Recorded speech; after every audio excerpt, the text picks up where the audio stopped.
Good morning guys. So update tayo po ngayon dito sa aming kapitbahay here in Jabalus. So this is the updated now for develop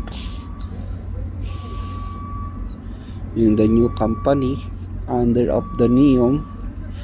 Yeah, so very fast after that excavations, the run of the 6 months. So now it's here, the skeleton building now. Yeah, so yan na po yung updated na, halos kaunti na lang po yan.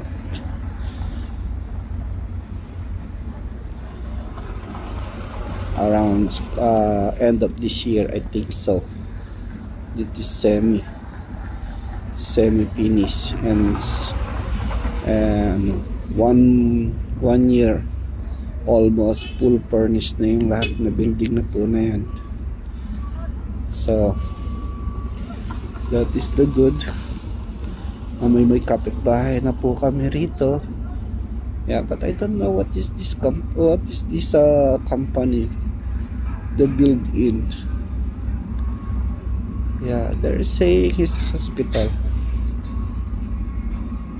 Yep, see, look at that.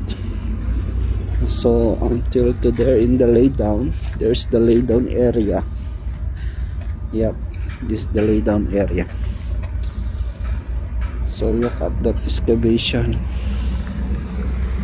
very strong and fully.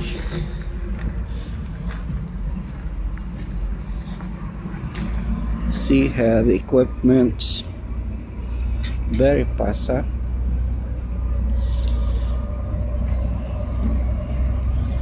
Almost there.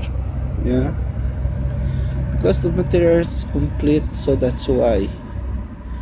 Even still, heavy equipments, manpower are fully. Yes. Okay guys, thank you for watching. Please like and share and comment. Thank you. Have a good day. Bye bye.